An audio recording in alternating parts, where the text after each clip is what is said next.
pray this morning as we celebrate Mother's Day that we do celebrate it, and I want to do so in my message.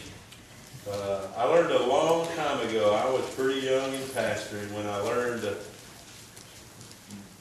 not to preach at people, but to preach to people. I had a comment from a lady that attended here. She's not here no more. She moved away. Love her dearly. But she made this comment to me at a Mother's Day message. It was getting near Mother's Day. And it wasn't directed at one of my messages. It was just a general comment by her. She said, I get tired of getting preached to about the virtuous woman and on and on and on. She said, I get tired of being preached at. I'd like to be preached to. And I kind of gained something from that. There is a time and place. But this morning from the book of Ruth, I want to preach to the mothers and to give them some hope, to give them maybe some renewal if things seem to be really bad, maybe to bring some memories of your mom that is gone, and a grandma that has made an influence in your life, and maybe she might even been a little bit like Naomi as this story takes place. Anna M. Jarvis lived from 1864 to 1948, first suggested the national observance of an annual day honoring all mothers because she had loved her mother so dearly. At a memorial service for her mother on May 10, 1908, Miss Jarvis gave a carnation, her mother's favorite flower, to each person who attended. Within the next few years, the idea of a day to honor mothers gained popularity, and Mother's Day was observed in a number of large cities in the U.S. on May 9, 1914, by an act of Congress. President Woodrow Wilson proclaimed the second Sunday in May as Mother's Day. He established the day as a time for public expression of our love and reverence for the mothers of our country.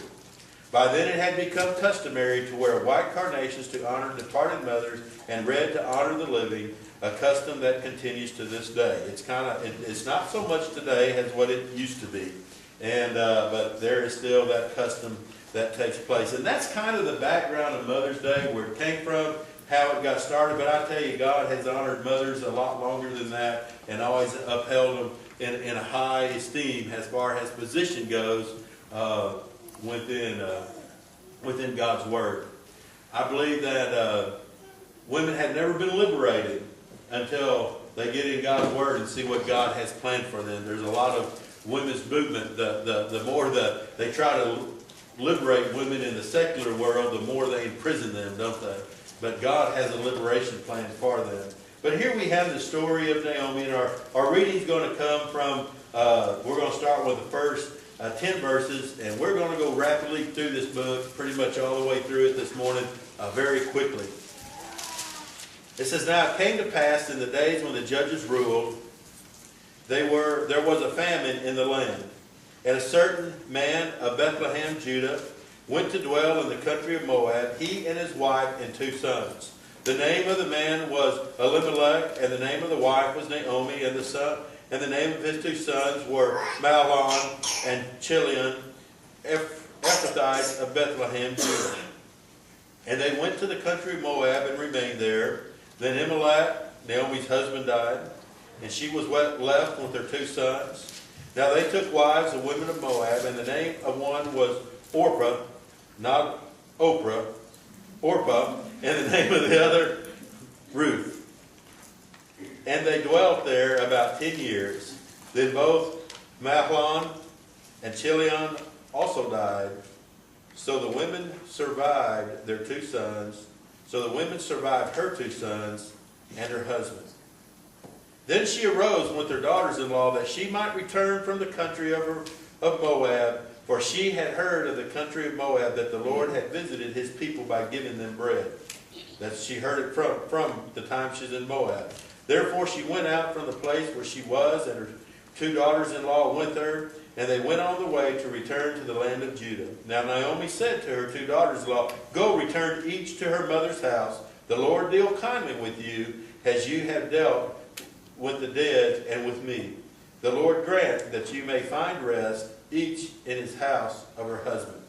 We see here the beginning of this very tragic story. It was a story of a man and his wife trying to survive, trying to make something work. There was a famine in the land where they lived at in Judah, in Bethlehem, and they went to the land of Moab. And I noticed one thing that I read, it said, and they stayed there. I think that was, they got comfortable being away from God's land, and sometimes we do that in our lives. We get away from God's church, we get away from the things that where we know we're supposed to be at, and we get comfortable in that land. And God sometimes sends things in that land to bring us back to where we're supposed to be. And that's kind of what happened to Naomi. First of all, we notice the sorrow of Naomi. What took place here? She lost her husband, didn't she? She lost her 2 sons, and what she had left was 2 daughter-in-laws. How sad. I mean, a mother, I don't know of anyone who has sorrow as deep as what a mother has. There is just, the sorrow of a mother goes beyond of losing a child. Dads, we will never know a sorrow of a mother when they lose a child. We didn't carry that child for 9 months. We did not have that relationship with that child. There's never a sorrow that deep. If we think we can understand it, we will never understand it. Only a woman who has lost somebody that's precious to them can understand the loss of another woman. So Naomi had sorrow here. It's a sorrow I can't understand. But maybe some of you here can. And in this sorrow, you're thinking, how can anything come good of this? We look at mothers and we read these things and we wonder, God, why do you put things like this in your word? Why do you tell us such a sad story this morning that if we really got down to it, we could have everybody crying here in a matter of just minutes because the story is so sad? The sorrow that she felt. Miss Margaret Fuller wrote these words about mother in her diary. She said, I am a mother of an immortal being. God be merciful to me, a sinner.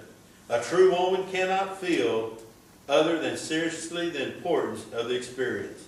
Somebody has said, she who rocks the cradle rules the world. The world is what those constituting it make it. Like mother, like child. How great a sector are a mother's responsibility. Her teaching and example are the most forceful agents in the information of her child's life. Virtue is transmitted as well as evil. The good we do lives after us potentially as the bad does. The strong things in a mother's life pass on to child as well as the weak. Let no mother say that her sphere is obscure or secondary. A noble ambition can fill no wider scope. Certain things are essential if you are wisely to fulfill your responsibility as a mother. Number 1, endeavor to be what you want your children to be, in character, in moral, and religion. Look well to yourselves, live what you teach. Win the respect of your children. Never let your children go beyond your intellectual sympathy. Hearts may keep pace where heads cannot. Learn to sympathize with religious perplexity and learn how best they may be eased and remedied. Let your child be always certain of your love. Be faithful to your woman's instinct. Deal patiently and lovingly with your child. Keep the home life bright for him or her. Learn to respect his rights or her rights. Allow, I don't know why this is all, it was written all in the mail. Allow the child room for the free play of the variety of powers God has given him. Are you assured of the grace sufficient for all your mother's needs?